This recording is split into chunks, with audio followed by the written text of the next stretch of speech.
Dans la question numéro 58, nous allons nous atteler à deux autres spécificités des noms d'Allah subhanahu wa ta'ala. On va pouvoir les ranger en deux sortes. Les noms d'Allah subhanahu wa ta'ala qu'on peut employer individuellement. Et il y a des noms d'Allah subhanahu wa ta'ala qu'on n'a pas le droit d'employer individuellement. Mais il faudra absolument rajouter un autre nom avec. Et vous allez comprendre pourquoi. Les noms d'Allah subhanahu wa ta'ala qu'on peut employer individuellement, ce sont tous ces noms qui renvoient à sa perfection.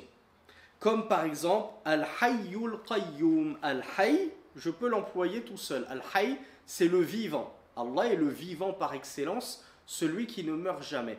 Al-Qayyum, celui qui subsiste par lui-même. Il n'a donc besoin de personne pour le maintenir en vie. Donc ces noms-là, je peux les utiliser de manière individuelle sans forcément les joindre à d'autres noms. Par contre, on a une deuxième catégorie qui sont des noms qu'on ne peut utiliser de manière individuelle et ce sont les noms tels que Ad-Dar, c'est-à-dire celui qui nuit. Le Cheikh Hafidh al-Hakami, Hafidhahullah wa rahmatullahi alayhi, nous dit que si on les emploie de manière individuelle, elles pourraient laisser supposer à certains un sens péjoratif qui ne convient pas à Allah subhanahu wa ta'ala. Ad-Dar, celui qui nuit, on pourrait se dire comment ça, Allah est celui qui nuit. Est-ce que Allah est méchant? Eh bien absolument pas. Donc voilà pourquoi Ad-Dar, on l'emploie avec l'autre nom divin, An-Nafi'.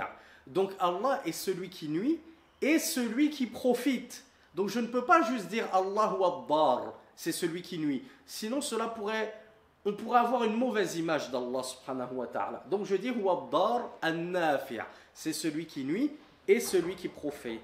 Dans le même sens, Al-Khafid, celui qui abaisse, je dois le jumeler au nom d'Allah Ar-Rafi', celui qui élève. De la même façon, Al-Mu'ti wal-Mani', Al-Mani', celui qui prive, je dois le jumeler au nom d'Allah Al-Mu'ti, celui qui donne. De la même façon, Al-Mu'izz Wal-Mudhil, celui qui humilie, je dois le jumeler au nom d'Allah, celui qui honore. Et ainsi de suite. Donc le cheikh nous dit qu'il n'est pas permis d'employer de manière individuelle les noms d'Allah subhanahu wa ta'ala tels que Ad-Dar, celui qui nuit, Al-Khafid, celui qui abaisse, Al-Mani', celui qui prive, Al-Mudhil, celui qui humilie, sans leur joindre, leur opposer, afin que le véritable sens de perfection de celui qui rabaisse, celui qui humilie, celui qui prive, apparaisse. Il ne prive pas sans raison.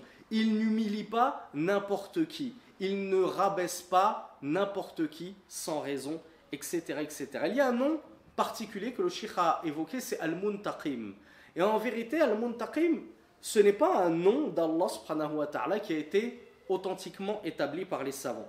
Voilà pourquoi le cheikh nous dit que Al-Muttaqim, on ne peut l'employer que avec tout le contexte qui va avec. Comme dans le verset de la sourate As-Sajda, la prosternation, verset numéro 22, Inna minal mujrimina muntaqimun.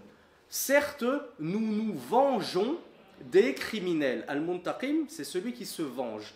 Donc Allah, on ne peut pas dire Huwa al-Muntaqim comme ça de manière absolue. Allah, c'est celui qui se venge. Mais on doit dire Allah est celui qui se venge des criminels. Donc encore une fois, il faut lui apporter une petite précision. Et le cheikh nous dit, on peut l'introduire par dhu également. Dhu qui veut dire doté de.